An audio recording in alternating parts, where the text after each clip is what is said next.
Next up, we want to talk about one of our core investment hypotheses, which is the consumerization of B2B. And what we mean by that is that we saw different waves. First was the front-end wave with tools such as Shopify disrupting entire industries. Second was the additional layer of specific solutions that were geared towards the front end. And now we think there's a third wave, which is pretty much operating all the back-end processes and making them accessible in a very easy to use mode and format. So hence the consumerization of B2B. First of all, we would like to actually present you three companies that we invested in. And the first one being Textoo. So Christian is here with us today, and Christian has started Textoo, which is a company that is providing very easy and seamless VAT solutions and compliance solutions for their more than 1,000 customers. So Christian, over to you. The floor is yours. Yeah, thanks for the introduction, Polly. Actually, if I may correct you just a little bit, we're already close to 1,500 customers. So apparently you've got a bit of old numbers there. But again, thanks a lot for the opportunity to let me present today to you how we make commerce truly seamless, and especially international e-commerce.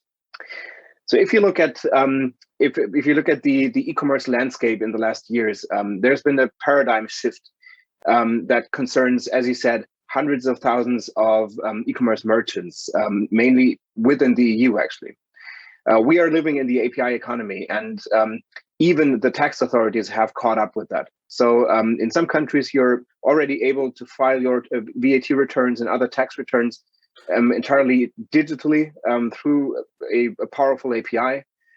We see more than 20% in annual growth in EU cross-border e-commerce, which is also unprecedented and was also fueled, of course, by the pandemic.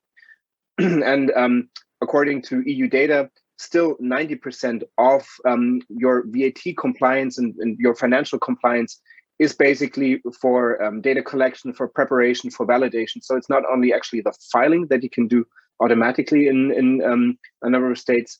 It's more about actually preparing the data and getting them in the right formats and actually knowing what you need to file in which country. So that's the big challenge that these companies face. And of course, all of that against the backdrop of increasing regulation within the EU. There is a so-called VAT gap of more than 150 billion euros in the European Union.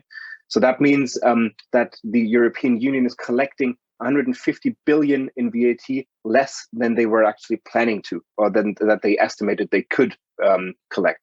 And of course, this is accompanied by a lot of initiatives by different countries within the European Union to reduce this VAT gap. And of course, this means that companies have to comply with additional regulations also in the future. Maybe just to give you a few numbers on Textoo and our path to today, we were started in 2016. Actually, we're pretty precisely 5 years old as of today. We raised our seed round with the HTGF in late 2017. We spent some time financing ourselves on a profitable level until late 2020, when we decided to raise our Series A round with Excel, Visionaries Club, of course, and 20 VC. As of today, we're almost 100 people, so we doubled our staff within the last 6 months, which we're very proud of, and are still going strong. So we're still growing fast and are adding many additional team members, of course, every month. Just to give you a quick introduction to the management team.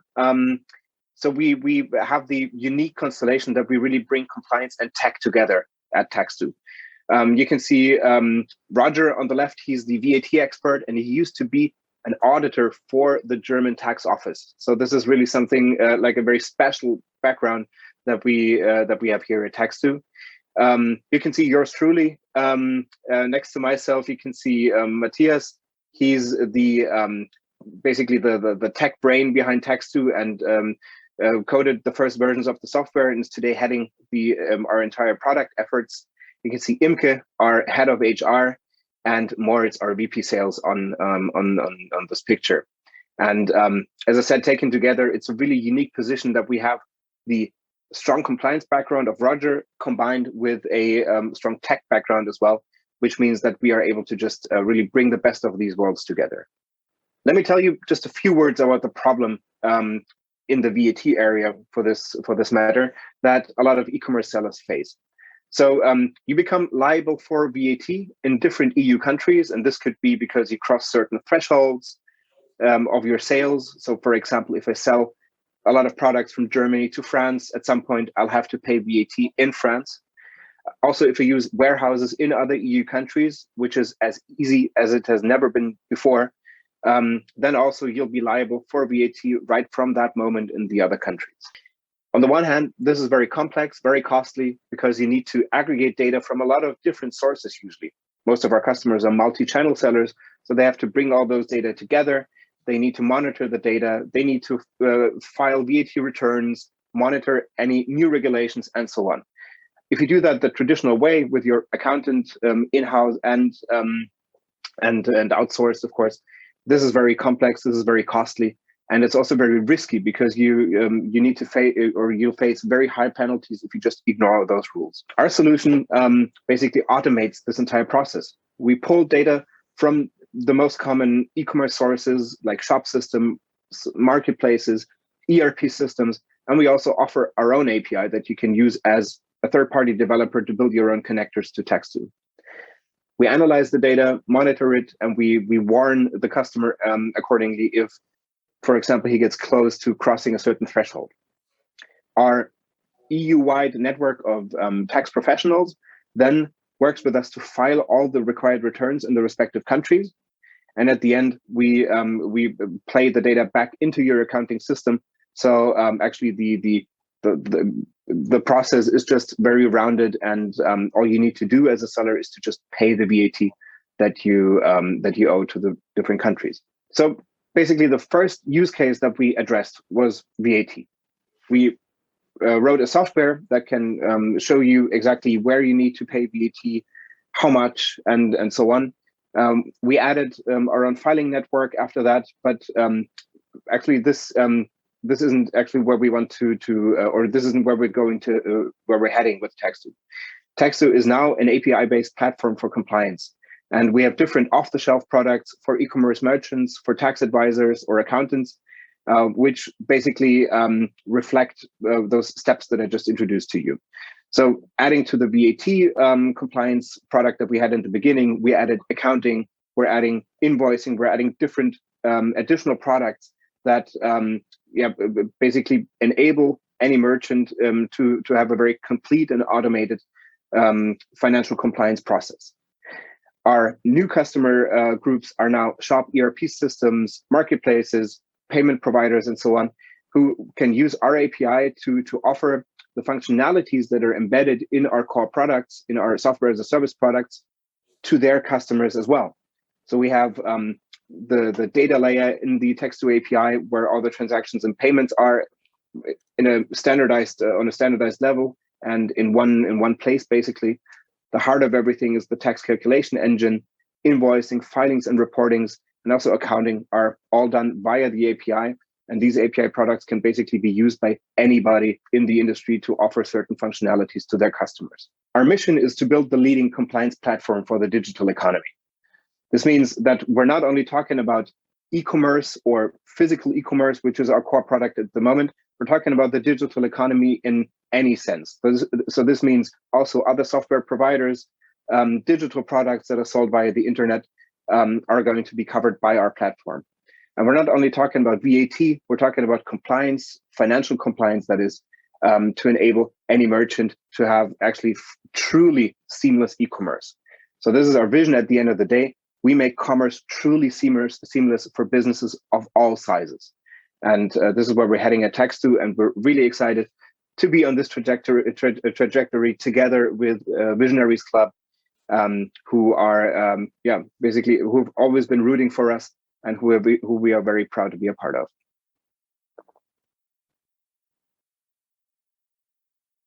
Another very exciting investments we've done in the consumerized B2B space together with our friends from Sequoia and Freigeist is Xentral.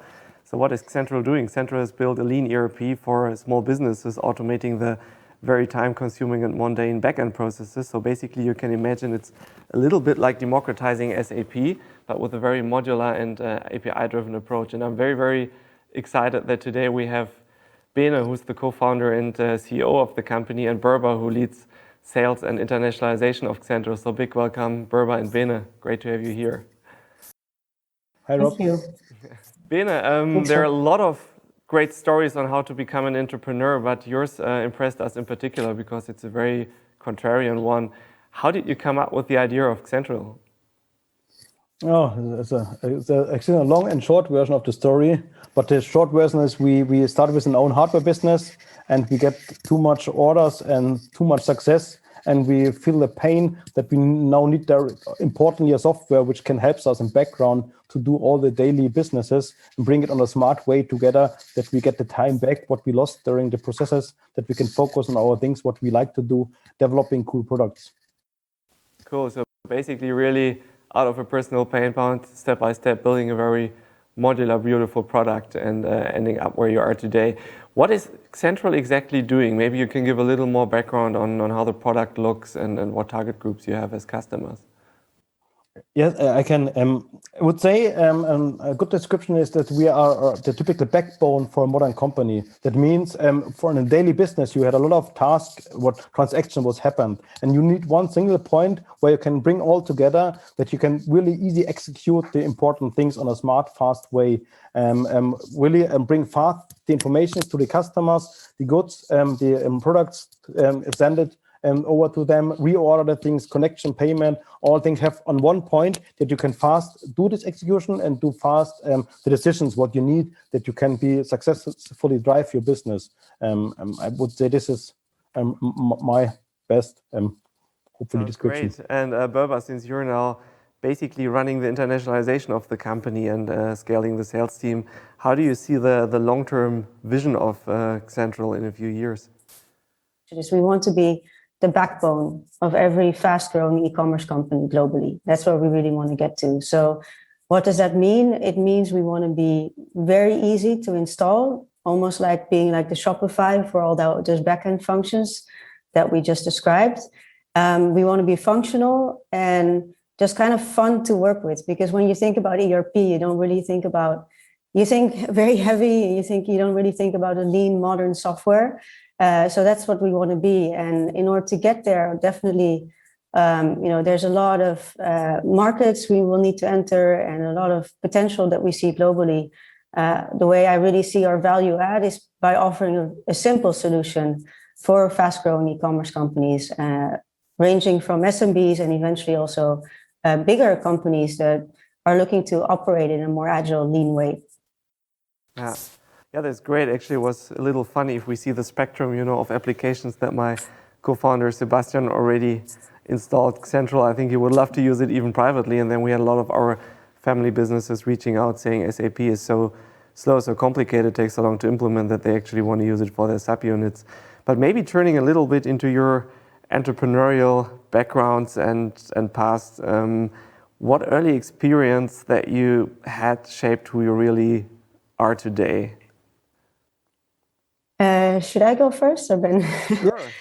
I can go. I think what shaped me is I grew up living in different countries. I think that had a big influence on me in terms of being willing to go to new places and try new things. And I think it's very much part of who I am, and also has influenced my professional life. So I like to go out and like to explore. I like to figure out how we push boundaries. And I think Ben perhaps testified that that's also some of the contribution I've been making so far to Xentral, to really encourage us to think big and beyond where we are already good to what else we can do. I would also say that my last experience at Klarna really shaped me. I was working in a pretty intense but very challenging and also kind of grow, like an environment where I really grew, let's put it that way. So working on a lot of topics within go-to-market, strategic topics, but also very execution heavy. I think I learned a lot there in terms of how to be in a very high growth environment, but also still have a combination of being very hands-on and management experience at the same time. You're right now, I think, in Spain, normally based in Amsterdam, working for a company that is based in Augsburg and taking it now to a few countries, I think, that we can't disclose yet, but yeah, we stay excited. And Bene, of course, I know some of your past experiences. Maybe you can choose one that really shaped you a little bit who you are today. Well, I think I learned very early in my life that it's possible to resolve very complex things when you spend really energy on think through the things, find out what is the complex problem behind this here, and then find their easy solutions. And this I understand very early, beginning in the school, when you're sitting for complex mathematic things, and you really sit before 4 hours, and then suddenly you understand, oh, that's easy when you feel this. And this was a little bit during my journey, also the university, where I come in contact with hardware, where I learned how I can build microcontroller operating systems and on, figure out how complete this computer works, was driver understanding, and then try to build an easy solution, easy way how you can use this. And parallel, I learned that I like to work with people, bring people together, bring them value, and bring them tools and tricks, things that they can really have more time for other things, to doing things together. And this is a little bit also my driver. And thank you so much. That was great to hear those experiences. Berber, Bene, thanks for taking the time, and we're more than excited to be part of your journey and look forward to the next years ahead. Thank you so much. Cool. Thank you, Rob. Bye. Bye-bye. Dan, we're super excited to have you with us today. You're the founder of Schoko. We've known each other as a fund, but also as individuals, I think, for a long time. I was after I sold Amorelie. I interned at the kitchen of a restaurant at Demon here in Berlin before actually starting Visionaries Club, so one of my bucket list items. And I heard from Rob that you had started this company, which sounded like a good fit. And I asked you to come to the restaurant to actually see you pitch Schoko live. And I think you did it within 3 minutes. The restaurant team was sold. And that's when, a couple of months later, after we had started Visionaries, then Rob and I decided to also come on board and join forces. So super happy that you also then decided to join Visionaries Club as an LP. So one could say it really all came full circle. But before we go there, how about you tell us a little bit more about Schoko and also about the large vision that you have for the company? Thank you very much for the introduction, Sebastian. So, I think for us, we started Schoko as a solution to a problem rather than thinking about building a business first. And prior to starting Schoko, like my co-founders and me, we've worked in a variety of consumer businesses, and for us it became clear, okay, like we don't only want to solve like a large, but also an important problem. And so we kind of fell into the rabbit hole when we sort of went deeper on food waste. Food waste is a very interesting problem because many people know that 40% of all food produced goes to waste, but ultimately 70% of that is happening inside of the supply chain, so before the food is actually reaching the consumer. And so, we went very, very deep on the supply chain, which is a very fragmented one. As to give you an example, between a food producer, like, for example, a farmer, and on the one side, on the other side, a restaurant, you find around 9 parties in between. And so food changes 9 times hands, changes 9 times trucks, changes 9 times the warehouses, climate zones, and so forth before it actually reaches its final destination. And food spends quite some time in that supply chain. So we said, okay, look, the biggest leverage that you can have to reduce food waste would actually be creating an end-to-end supply chain, going from the food producer to, for example, a restaurant or a supermarket as direct as possible.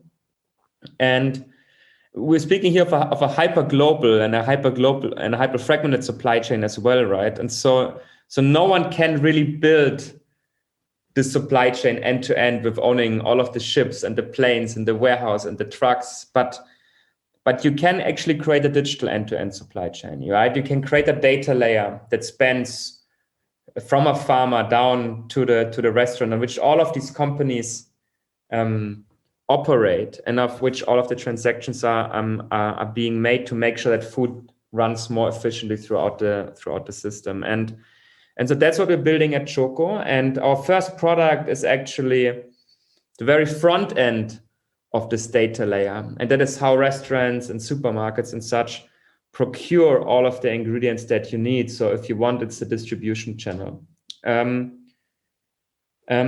Exactly. We're now present in 6 countries. We own a significant part of the food value chain across continental Europe and the US, and that's really just a start for us. But yeah, we think of ourselves as a solution to a problem rather than a company.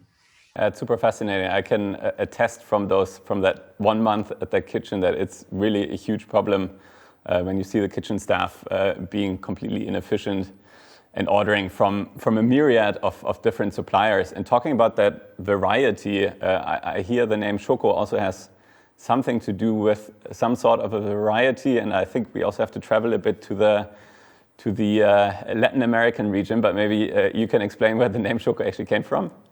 Yeah, absolutely. So, another downfall, a part of the waste of the global food system is that it's actually reducing variety and reducing biodiversity. If you go to a supermarket, no matter if it's in Berlin, Paris, or San Francisco, you will always find the same kind of products. And the reason is, we're not eating the best or the most nutritious food. We eat the food that is most resilient to transport and to changing hands often. And but if you build an end-to-end supply chain, you can actually change that. And so Choco as a company is named after a region that is called El Choco, which is in the northernmost part of the Amazon at the Pacific coast on Colombian territory. And it's one of the most biodiverse, but also untouched places on the planet. So it's kind of a natural representation of a self-replenishing, very diverse and sustainable assortment. And that's after what Choco is named. I really, really love that. I think that's such a great route to a company. I'd like to switch gears quickly and talk about the past 12 months. COVID hit and you guys pretty much went to a complete break. Ultimately, how did you manage to get through that crisis and also keep the morale up, etc.? Yeah.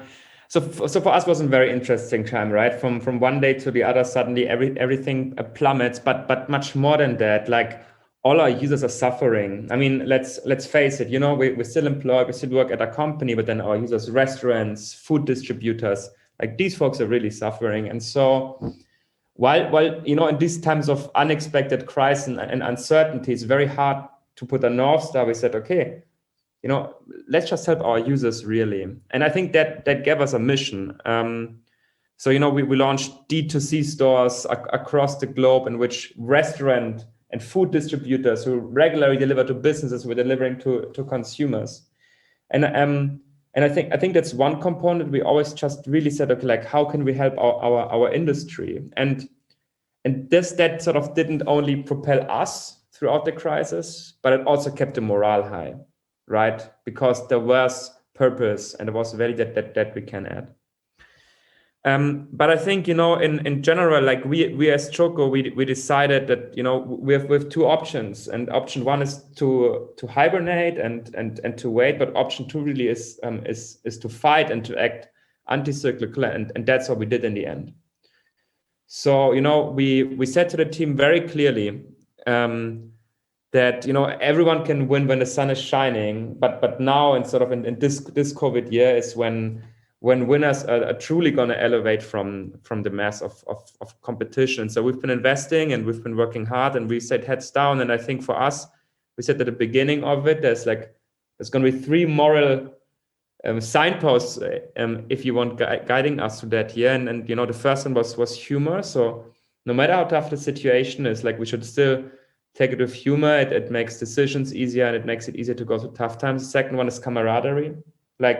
We could do this, maybe not alone, but as a team for sure. And the last one is hope, right? So if we don't have the belief that things will get better, then probably they won't. And I think, while it's been a tough time, it made us a stronger company, just contributing to our purpose, to our industry, and just sticking to those values. So it actually made us stronger, I would say. Yeah, I wasn't sure if I can say that, but my summary of having watched you for that year and also seeing your strong execution and to really see that you ultimately came out stronger in the end, and I'll leave it at that. I think it's super fascinating and such an inspiration. Dan, thank you so much for spending time with us today, and yeah, we'll wish you good luck on your future endeavors, and we'll definitely be supporting you. Thanks a lot. Thank you. It's our pleasure to be part of Visionaries, and we're looking forward to what the future has to hold for us. Yeah. Cool. Bye-bye.